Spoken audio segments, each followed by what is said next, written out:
Avant de continuer, abonnez-vous pour découvrir les mystères que personne n'ose raconter. Cloche.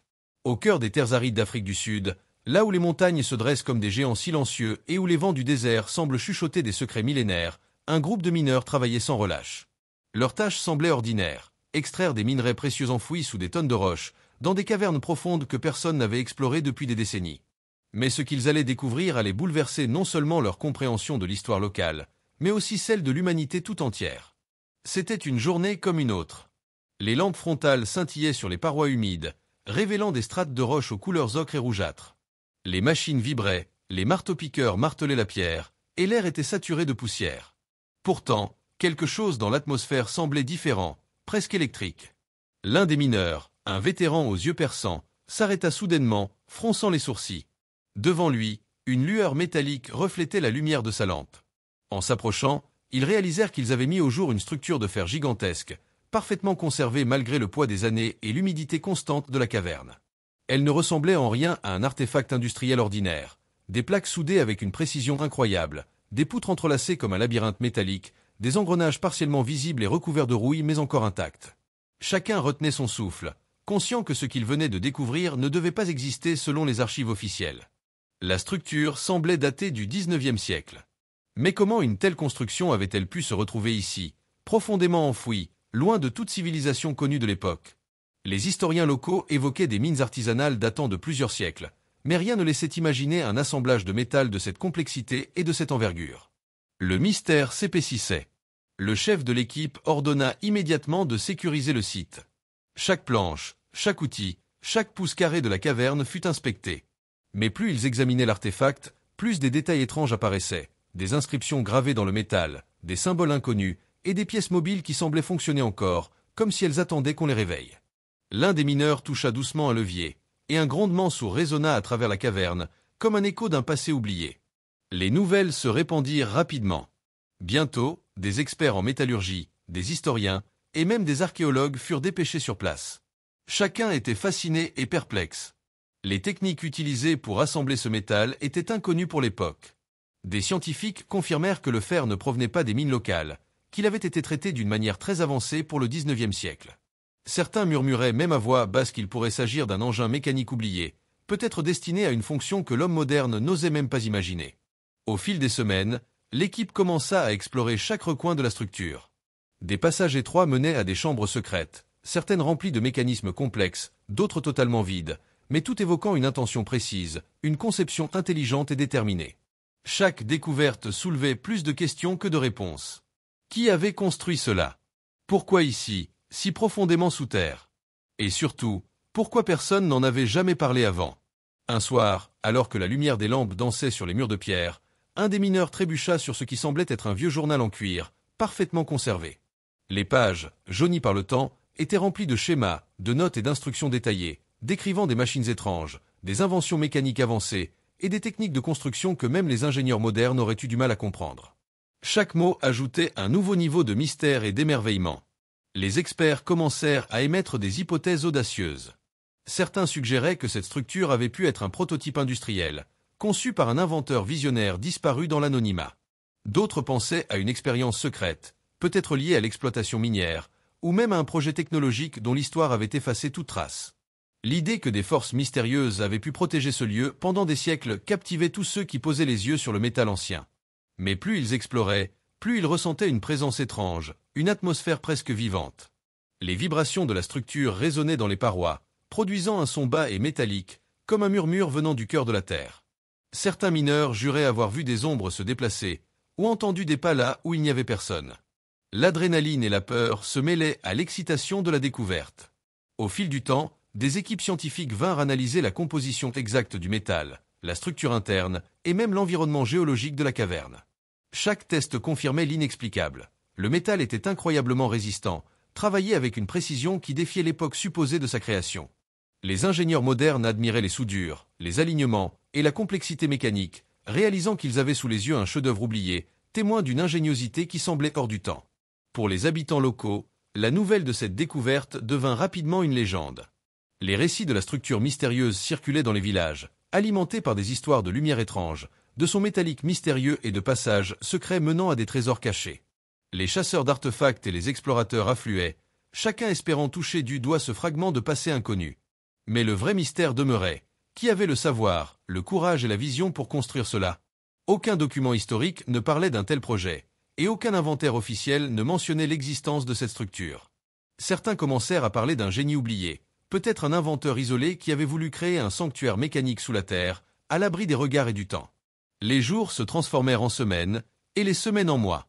Chaque exploration révélait de nouvelles pièces, de nouveaux mécanismes, de nouvelles inscriptions.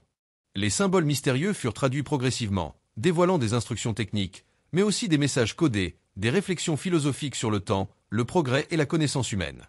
Il semblait que l'auteur de cette œuvre avait voulu laisser un héritage, une énigme pour les générations futures. Alors que le soleil se couchait derrière les montagnes, la caverne semblait s'animer d'une énergie propre. Les scientifiques et mineurs présents sentaient qu'ils étaient témoins d'un fragment d'histoire que personne n'avait jamais pu imaginer. Chaque moment passé dans cette structure les rapprochait de la vérité, mais paradoxalement, plus ils comprenaient, plus le mystère grandissait. À l'extérieur, le monde continuait, ignorant presque complètement la richesse historique et technologique enfouie sous leurs pieds. Mais à l'intérieur de cette caverne sud-africaine, un secret ancien persistait, défiant le temps, défiant la logique, et défiant ceux qui osaient l'explorer. Chaque pierre, chaque poutre, chaque engrenage semblait raconter une histoire d'ingéniosité, de courage et de mystère, qui ne demandait qu'à être découverte par ceux qui avaient les yeux pour voir et le cœur pour comprendre. Et ainsi, le mystère demeure, prêt à être révélé à ceux qui suivront le chemin de la curiosité. Les jours suivants, des événements étranges commencèrent à troubler l'équipe. Au début, ce n'étaient que des détails facilement attribués à la fatigue, des outils déplacés pendant la nuit, des lampes retrouvées allumées alors que personne n'était censé être dans la caverne, des carnets d'observation qui semblaient avoir été feuilletés par des mains invisibles. Mais bientôt, les phénomènes prirent une tournure plus troublante. Une nuit, 2 mineurs qui avaient été chargés de surveiller l'entrée du site revinrent pâles comme des cendres. Ils affirmaient avoir entendu des coups venant de l'intérieur de la structure métallique, comme si quelqu'un ou quelque chose frappait doucement de l'autre côté. Le bruit avait été régulier, presque méthodique, comme un code. Les autres se moquèrent d'eux, mais personne ne voulut prendre leur relais. Les murmures commencèrent à s'installer dans les rangs. Certains parlaient d'un esprit enfermé, d'autres évoquaient une machine encore vivante, qui attendait qu'on la réveille complètement. Le chef refusa de céder à la panique. Il rappela que la structure était ancienne, que le métal pouvait résonner à cause des changements de température, et que les histoires se créent vite sous terre. Pourtant, même lui ne pouvait ignorer la sensation tenace que la caverne semblait, attentive. Comme si elle observait. Pour mieux comprendre la structure, un petit groupe de spécialistes décida de descendre plus profondément à l'intérieur. Ils trouvèrent un passage étroit menant à ce qui semblait être un niveau inférieur. L'air y était plus froid, presque glacial, et un silence oppressant régnait. Les parois étaient recouvertes de plaques de fer recourbées, formant une spirale descendante. Des fragments de papier, figés dans la poussière du temps, révélaient des croquis d'engrenages reliés à ce niveau. La construction était bien plus vaste que ce que l'équipe avait imaginé au départ. Au fond du passage, ils débouchèrent sur une salle circulaire. Au centre se dressait un mécanisme imposant, composé d'un immense volant d'inertie entouré de pistons immobiles. L'ensemble évoquait un cœur mécanique figé. Il y avait également une console avec des leviers et des manivelles, comme si l'on s'attendait à ce qu'un opérateur soit assis là pour actionner la machine. Sur la console, une plaque de cuivre gravée portait une inscription en français ancien. Le progrès est fils du courage, mais père de la ruine si l'on y touche sans âme. La phrase glaça le sang des chercheurs. Pourquoi cette mise en garde se trouvait-elle ici, au milieu d'une caverne sud-africaine? Le journal retrouvé fit l'objet d'une étude plus minutieuse. À mesure que les pages étaient déchiffrées, une vérité troublante se dessinait. L'auteur semblait être un inventeur européen ayant voyagé secrètement jusqu'en Afrique au début du XIXe siècle. Il avait fui son pays après avoir présenté son invention à des mécènes influents, dont certains avaient tenté de s'approprier ses idées. Les notes décrivaient une vision grandiose. Créer une machine révolutionnaire capable de transformer l'énergie géothermique en force mécanique illimitée. Si elle fonctionnait, elle aurait pu changer l'équilibre industriel du monde entier à une époque où la vapeur dominait à peine. Les feuilles racontaient également sa peur croissante. Il mentionnait des incidents mystérieux, des sabotages, et l'idée que quelqu'un ou un groupe voulait empêcher la construction de cette machine. Les dernières pages devinrent plus sombres, presque délirantes. Il y parlait de voix dans la nuit, de silhouettes observant depuis les ombres, et d'un avertissement. Si cette machine venait à être achevée et éveillée, elle réclamerait un prix que l'humanité ne peut payer. La découverte de cette écriture intensifia l'atmosphère de malaise. Certains membres de l'équipe voulurent stopper les recherches, convaincus qu'ils allaient trop loin. Mais d'autres, fascinés par la portée historique et scientifique de la trouvaille, insistèrent pour continuer. Un jour, alors qu'ils examinaient la grande salle circulaire, un jeune ingénieur fit tourner l'un des leviers sans réfléchir. Le sol vibra aussitôt. Les pistons frémirent, puis se mirent lentement en mouvement, accompagnés d'un bruit sourd, profond, semblable à un souffle qui se réveillerait après un très long sommeil. Les visiteurs reculèrent, terrifiés. L'un d'eux hurla d'arrêter, mais aucun n'osait s'approcher de la console. Après quelques secondes, les pistons cessèrent de bouger, comme si la machine hésitait entre l'inertie et le retour à la vie. L'incident fit répandre la rumeur que le mécanisme n'était pas inerte, qu'il pouvait se rallumer, si on le manipulait de manière précise. Certains y virent la preuve d'un prodige technologique, d'autres une menace. Les autorités sud-africaines furent finalement alertées. Le site fut sécurisé, et les équipes extérieures furent priées de quitter la caverne. Mais avant que cela ne se produise, plusieurs membres de l'équipe d'origine décidèrent secrètement de retourner à l'intérieur une dernière fois. Ils étaient convaincus qu'un dernier niveau existait encore, plus profond, et qu'il renfermait la vérité finale sur l'objectif de cette machine. Armés de lampes et de cordes, ils explorèrent un passage qu'ils avaient jusque-là ignoré, dissimulé derrière une paroi métallique pivotante. À l'intérieur, un escalier taillé dans la roche descendait vers un couloir étroit. Les murs étaient recouverts d'un matériau différent, un alliage sombre qui semblait absorber la lumière. Le silence y était absolu. Au bout de ce couloir, ils découvrirent une porte massive scellée par un mécanisme complexe. Ce n'était plus de la technologie du XIXe siècle, c'était quelque chose de plus avancé, presque futuriste. Sur la porte, une phrase gravée dans un mélange de langues disait « Ne franchis pas ce seuil si tu n'acceptes pas de perdre ce que tu chéris le plus ». À ce moment-là, même les plus téméraires hésitèrent. Le groupe resta figé devant la porte massive. La gravure semblait les défier, chaque mot pesant comme une sentence. Certains membres échangèrent des regards inquiets, tandis que d'autres, animés par une curiosité irrépressible, posaient déjà leurs mains sur le métal froid. L'air autour d'eux semblait plus lourd, chargé d'une énergie qui faisait vibrer les lampes frontales. Un frisson parcourut la colonne vertébrale de chacun. Après plusieurs minutes d'hésitation, le plus jeune des explorateurs, un ingénieur passionné par les mécanismes anciens, activa doucement un levier. La porte émit un gémissement métallique, comme si elle s'éveillait d'un sommeil séculaire. Un souffle chaud s'échappa des interstices, chargé d'une odeur de fer et d'huile ancienne. L'équipe retint son souffle. La lumière de leurs lampes révéla enfin ce qui se cachait derrière. Ils découvrirent une salle gigantesque, bien plus vaste que tout ce qu'ils avaient imaginé.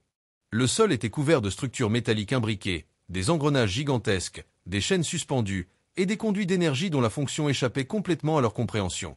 Le centre de la salle abritait un trône mécanique, presque humain dans sa conception, entouré d'écrans et de cadrans dont certains semblaient encore fonctionnels. Chaque pas résonnait avec un bruit métallique, comme si la caverne elle-même réagissait à leur présence. Certains des plus anciens mineurs murmuraient qu'ils pouvaient entendre des voix, un chuchotement indistinct qui semblait sortir des murs, ou peut-être de la machine elle-même. La peur commençait à s'insinuer dans l'esprit de chacun, mais l'émerveillement était plus fort que l'angoisse. L'ingénieur qui avait ouvert la porte s'approcha du trône. Sur le siège était posée une console aux inscriptions énigmatiques. Il toucha un bouton, hésitant, et immédiatement une série de lumières rouges et vertes s'alluma sur toute la structure. Les engrenages se mirent à tourner lentement, avec un grondement profond qui résonnait jusqu'aux parois de la caverne. L'air vibrait, et une chaleur subtile émana de la machine. Une voix, métallique et déformée, résonna soudainement dans la salle. Qui ose réveiller le cœur de la création? L'équipe recula, stupéfaite. Aucun d'eux n'avait prévu cela. La voix semblait intelligente, consciente, presque humaine. Certains craignaient d'avoir franchi une limite que l'homme ne devait jamais dépasser. Pourtant, la curiosité était trop forte. Les pages du journal retrouvées plus tôt semblaient maintenant prendre un sens plus profond. L'inventeur du XIXe siècle n'avait pas seulement construit une machine, il avait créé un mécanisme capable d'interagir avec ceux qui l'avaient réveillé. Chaque symbole, chaque levier, chaque inscription servait à communiquer un message que le temps seul n'avait pas pu effacer. Le grondement s'intensifia. Les murs tremblaient légèrement. L'air était saturé d'une énergie inconnue, et certains membres de l'équipe ressentirent une pression sur leur poitrine, comme si la caverne tentait de tester leur courage ou de juger leur âme. L'ingénieur, malgré la peur, continua d'activer les commandes. Les cadrans indiquaient des mesures que personne ne comprenait, et pourtant tout semblait relié, comme un système vivant. Alors que la machine atteignait une certaine vitesse, un éclair de lumière blanche jaillit d'un conduit central. Les murs furent illuminés, révélant des inscriptions cachées jusque-là, des schémas mathématiques et des symboles presque mystiques. La voix reprit, Seul celui qui connaît la valeur de l'équilibre peut maîtriser ce pouvoir. Un silence pesant tomba. Chaque membre de l'équipe comprit que ce qu'ils avaient découvert dépassait tout ce qu'ils pouvaient imaginer. Ce n'était pas seulement une invention industrielle, ce n'était pas un simple artefact, c'était une intelligence mécanique, un héritage d'un homme dont l'ambition avait défié le temps et la logique humaine. Certains, terrifiés, voulaient fuir, mais l'accès à la sortie semblait soudainement plus loin, comme si la caverne elle-même s'était transformée pour les retenir. D'autres, fascinés, étaient hypnotisés par la danse des engrenages et la voix métallique qui continuait de parler par intermittence. Le groupe comprit qu'ils étaient à un carrefour dangereux. La machine pouvait offrir une connaissance inestimable, un pouvoir inimaginable, mais à quel prix? Chaque geste, chaque mouvement sur la console semblait éveiller davantage la conscience de l'appareil. Il n'y avait aucune garantie qu'il pourrait s'arrêter une fois lancé. Et alors que le grondement atteignait son apogée, une dernière inscription apparut, gravée directement sur le métal du trône. La curiosité est le flambeau de l'humanité, mais elle peut aussi consumer le monde. Un frisson parcourut toute l'équipe. Certains tombèrent à genoux, d'autres reculèrent en tremblant. La machine était éveillée, mais son but restait obscur, un secret millénaire suspendu au cœur d'une caverne sud-africaine que l'histoire avait presque oubliée. Dans cette lumière vacillante, entre le métal et la pierre, les hommes réalisèrent qu'ils avaient trouvé non seulement un artefact ancien, mais un fragment d'inconnu qui pourrait changer la compréhension du monde, ou les engloutir dans un mystère dont aucun humain ne reviendrait indemne.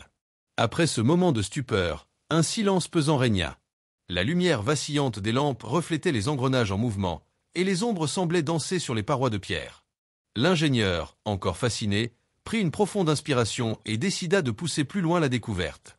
Il observa un petit conduit, presque invisible, qui descendait encore plus profondément sous la salle circulaire. Les autres hésitèrent, mais la curiosité l'emporta. Ils descendirent un escalier de métal étroit, chaque marche grinçant sous leur poids, tandis que le grondement de la machine principale résonnait au-dessus d'eux comme un battement de cœur. L'air devenait plus froid à mesure qu'ils avançaient, et une odeur métallique plus prononcée envahissait leurs narines, presque suffocante. Au bas de l'escalier, ils découvrirent une vaste chambre souterraine, bien plus grande que la salle principale. Les murs étaient recouverts de plaques de fer gravées de symboles anciens et de schémas impossibles à interpréter. Des fils métalliques, presque vivants, reliaient des dispositifs suspendus dans l'obscurité. Au centre, une plateforme circulaire semblait être le noyau de toute la structure. Une lumière bleue pulsait faiblement, comme un cœur en veille. Soudain, un bruit sec retentit derrière eux.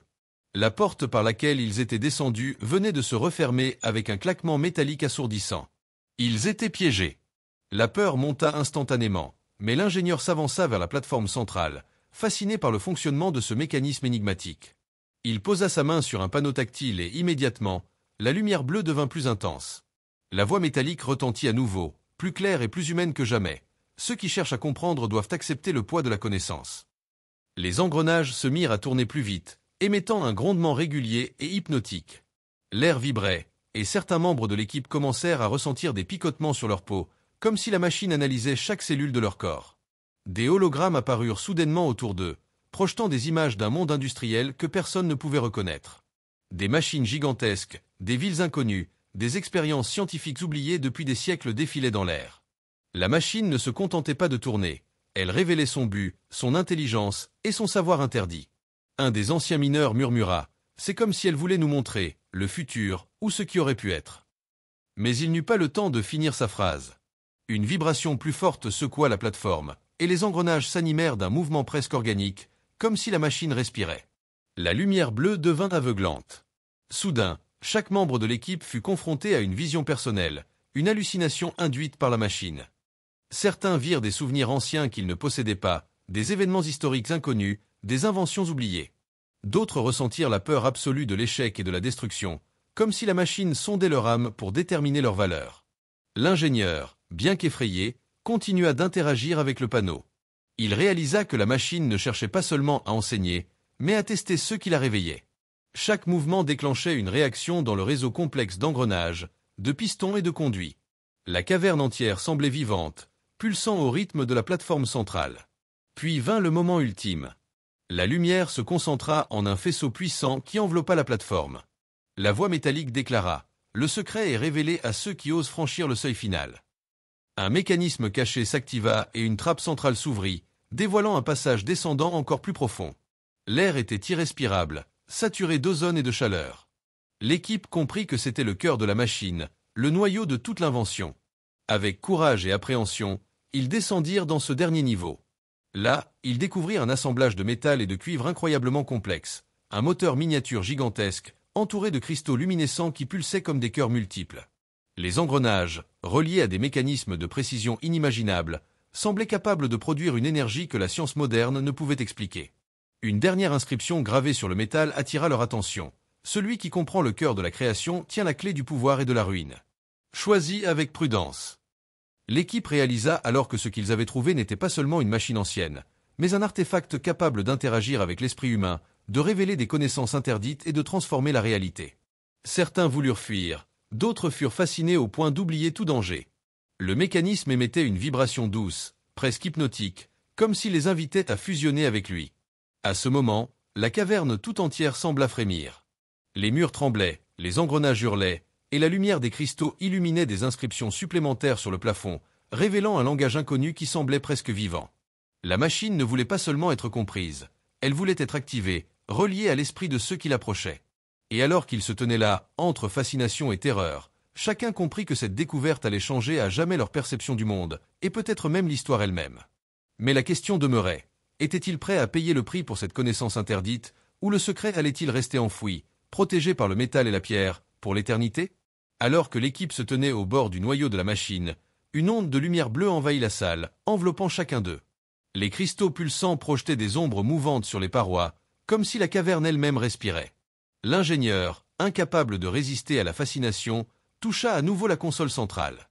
Immédiatement, la machine émit un grondement profond et un bourdonnement aigu simultanément, qui résonna jusqu'au plus profond de leurs os. Une énergie étrange traversa leur corps, et chacun ressentit une connexion inexplicable avec le mécanisme. Des visions surgissaient, des cartes de villes inconnues, des diagrammes d'inventions impossibles, des événements du passé et du futur s'entremêlant en une seule chronologie. Les engrenages tournaient avec une précision effrayante, et la voix métallique résonna encore, plus proche, plus humaine. Vous voyez maintenant ce que le temps a tenté d'oublier. Comprenez-le, ou périssez dans votre ignorance. La peur paralysait certains, tandis que d'autres, hypnotisés, cherchaient à comprendre, à saisir chaque information qui défilait dans leurs esprits. Mais la machine semblait juger leurs intentions. Les plus avides d'informations furent secoués par une douleur fulgurante, comme si leur esprit refusait de recevoir ce qu'ils ne pouvaient contenir. D'autres ressentirent un sentiment d'élévation, une compréhension soudaine de lois mécaniques et physiques que l'humanité n'avait jamais explorées. Puis, la caverne entière trembla. Les murs vibrèrent, des plaques de métal s'écartèrent, révélant des compartiments cachés contenant des mécanismes miniatures en mouvement perpétuel. Des engrenages invisibles auparavant commencèrent à tourner, et des fils luminescents s'allumèrent dans une symphonie de lumière et de son. La machine n'était plus seulement une invention, elle était vivante, consciente de leur présence et capable de communiquer par la matière et l'énergie. Un ancien mineur hurla, incapable de supporter la pression mentale et physique. Ses yeux reflétaient une lumière étrange, comme si la machine avait tenté de l'imprégner de connaissances qu'il n'était pas prêt à recevoir. Il tomba à genoux, tremblant, tandis que la voix s'adressait directement à lui. Celui qui ne respecte pas la création ne peut en hériter. La vibration le fit reculer, presque projeté en arrière, mais il survécut, marqué à jamais par l'expérience.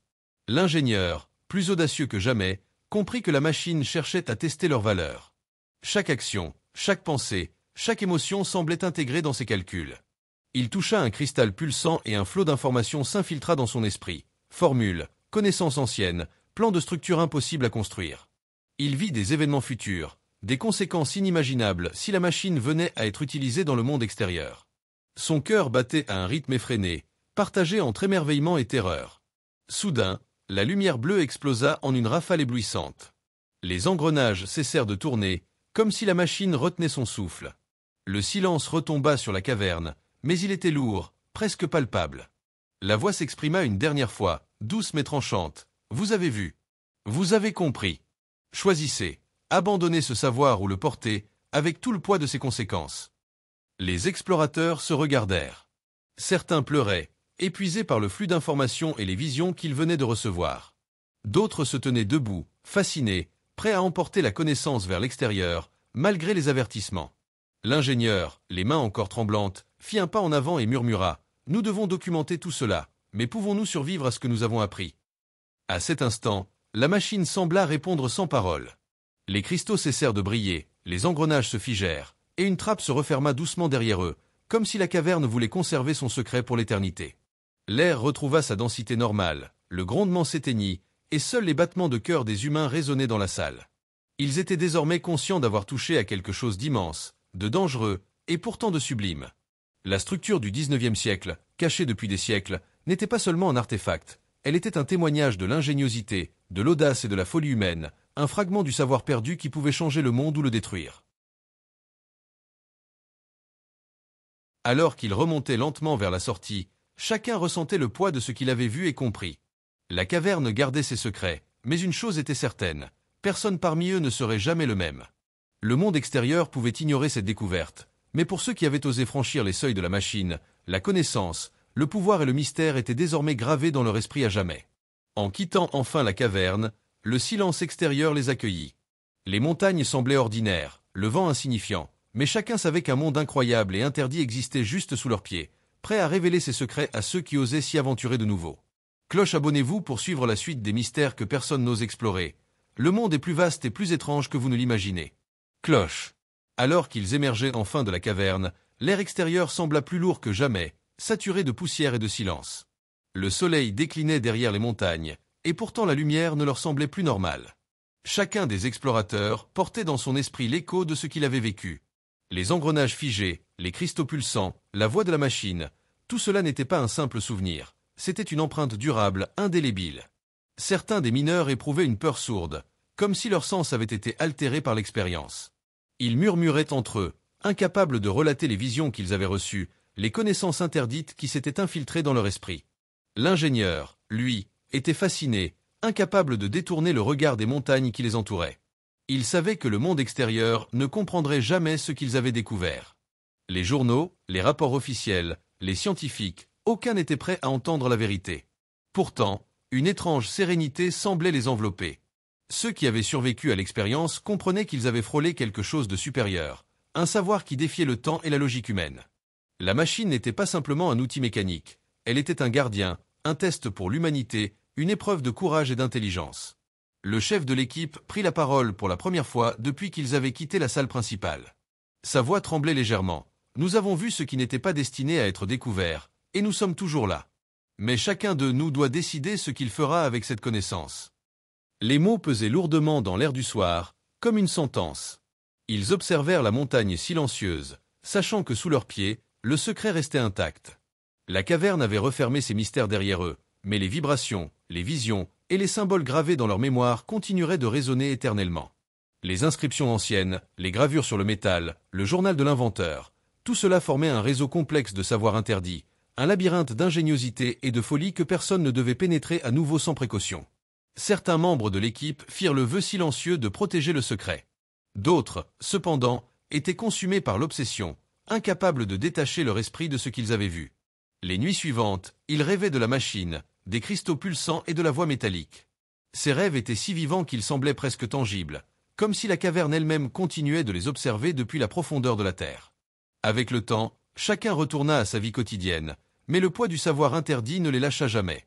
Les mineurs racontaient parfois à voix basse des détails du site, mais toujours avec prudence. L'ingénieur nota chaque observation dans un carnet qu'il garda secret, comprenant que la machine avait laissé en eux une part de son mystère, une responsabilité que personne ne pouvait partager entièrement. Certains chercheurs commencèrent à spéculer. Et si l'inventeur du XIXe siècle avait voulu laisser un message pour les générations futures?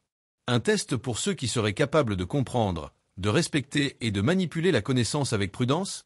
La machine n'était pas seulement un artefact industriel. Elle était une épreuve de l'esprit et de l'âme, un fragment de génie que le temps avait protégé contre la cupidité et l'ignorance. Au cœur de la caverne, dans les profondeurs que personne ne pouvait atteindre sans éveiller les mécanismes, la lumière des cristaux pulsait toujours faiblement. Les engrenages étaient immobiles, mais prêts à répondre à quiconque aurait le courage, ou l'insouciance, de franchir à nouveau le seuil final. Les inscriptions métalliques, gravées avec précision, semblaient attendre que quelqu'un lise leur langage millénaire et comprenne que ce qui avait été créé n'était pas destiné à être utilisé à la légère. Ainsi, le mystère demeure intact.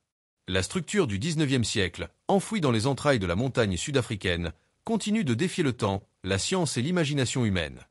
Les explorateurs survivants savent désormais qu'ils ont touché à quelque chose de plus grand que leur propre existence, une énigme vivante qui peut révéler le savoir le plus profond ou plonger quiconque dans l'oubli.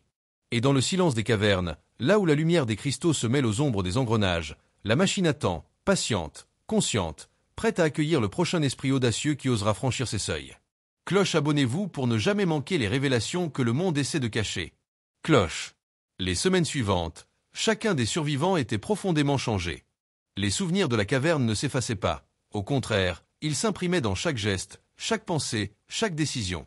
Certains avaient des difficultés à dormir, hantés par les visions des cristaux pulsants, par la voix métallique qui résonnait encore dans leur esprit comme un écho indélébile. Les engrenages immobiles semblaient tourner dans leurs rêves, réanimant la machine dans leur subconscient. L'ingénieur passait des heures à revoir ses notes, essayant de comprendre l'essence de ce qu'ils avaient découvert. Il décrivit avec minutie chaque détail des mécanismes, des inscriptions, des cristaux, mais aucun mot ne pouvait vraiment capturer la complexité et la puissance de la machine. Chaque tentative de transcription semblait incomplète, comme si la caverne elle-même refusait de livrer son secret entièrement. Un des anciens mineurs, qui avait presque perdu connaissance dans la chambre centrale, évitait désormais tout contact avec l'extérieur. Il parlait peu, mais lorsqu'il le faisait, c'était avec une précision glaçante. Il évoquait les symboles gravés sur les murs, les visions personnelles qu'il avait eues, et la sensation persistante d'être observé. Pour lui, la machine n'était pas simplement un artefact, mais un gardien vivant, capable de juger l'âme de ceux qui osaient pénétrer son sanctuaire. La rumeur de la découverte commença à circuler, mais avec prudence. Personne ne pouvait révéler toute la vérité sans risquer le scepticisme ou la panique. Pourtant, des universitaires et des historiens réussirent à obtenir des fragments de la découverte. Chacun confirma l'existence d'une structure métallique du XIXe siècle, mais la véritable nature de la machine, ses mécanismes vivants et les visions que les explorateurs avaient reçues restaient inexpliquées.